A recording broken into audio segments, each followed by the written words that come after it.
Welcome to Football Madness. Remember to like, remember to subscribe, remember to share this. Now let's go have some fun. Let's go.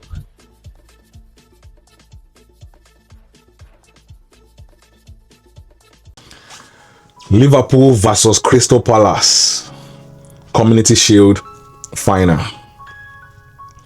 My prediction for this game is going to be a 3-1 victory to Liverpool. So I want us to dive into this game, expectation, and something that we are going to see this season. Let me do it like this. All right. So let's take Liverpool for the red side and Crystal Palace for the blue side. Liverpool is going to be playing 4-3-3. A lot of people have been asking who is going to play and who is going to sit on the bench. So for my prediction, based on what we've seen this summer so far, what we've seen in the preseason games that have been going on, we are probably going to see Mamadashvili in goal. We are going to see Van Dijk. We are going to see Konate. We are going to see Frimpong in right back, Kakes in left back, Gravenberg pairing up with Szoboszlai. Gravenberg pairing up with Szoboszlai. Florian Wirtz in the 10th, playing the number 10. We are going to see Gakpo on the left hand side. Ekitike is going to start as a striker, and then we are going to see Salah on the left hand side. This is my prediction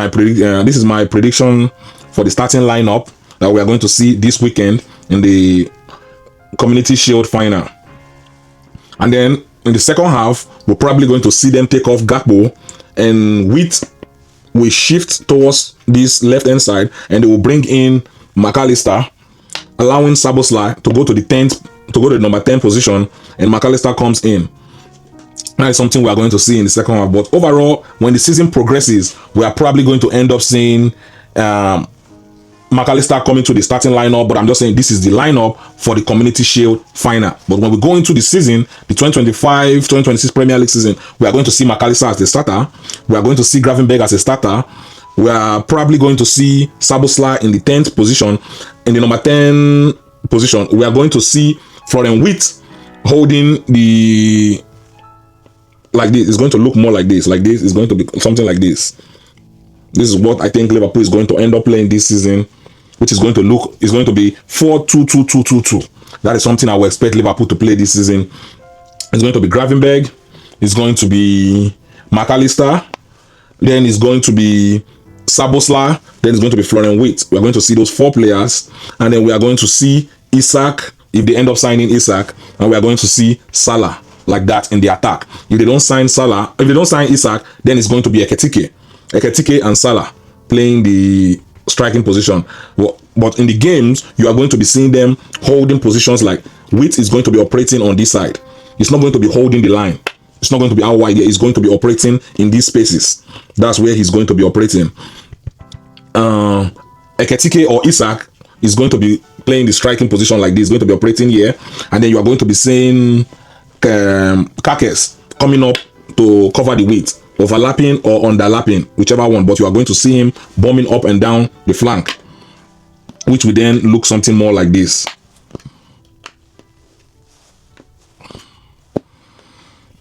McAllister, Gravenberg, Konate, Van Dijk, Frimpong bombing down the wing, allowing Salah to operate inward towards goal like this.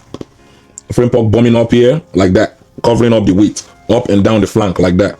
That is something we are going to see this season. And then Szoboszlai doing the labor, doing the hard work, doing the dirty job, you know, running around to cover up space, covering up space. That is something we are going to see this season for Liverpool. So starting with the Crystal Palace game, I expect Liverpool to win 3-1. That's my expectation for that game. And the lineup, I've given you my prediction for the lineup. But going forward into the season, that's something we are going to see. We are going to see Liverpool playing 4-2-2-2.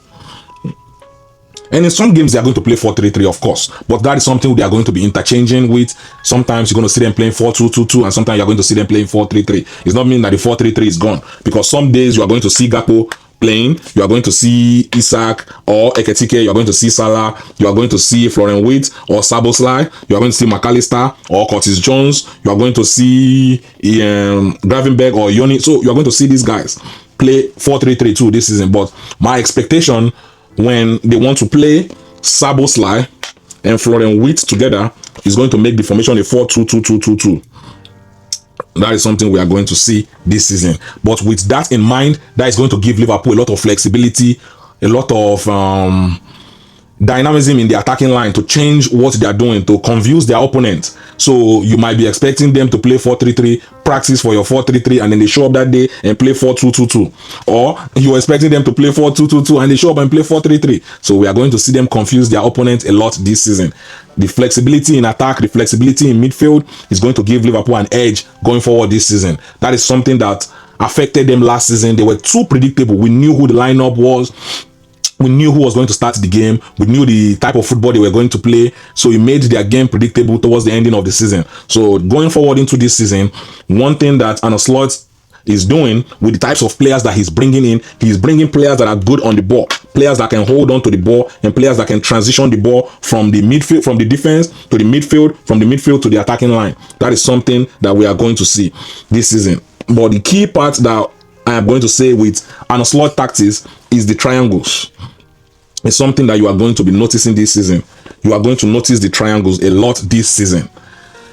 When Van Dijk gets the ball, you're always going to see he has an option to go wide to Kakes or play it into McAllister. You are always going to see the triangles. Or better still, he can play straight to Wirtz in the line, or he goes long to Salah, and Salah is always going to look to turn his defender.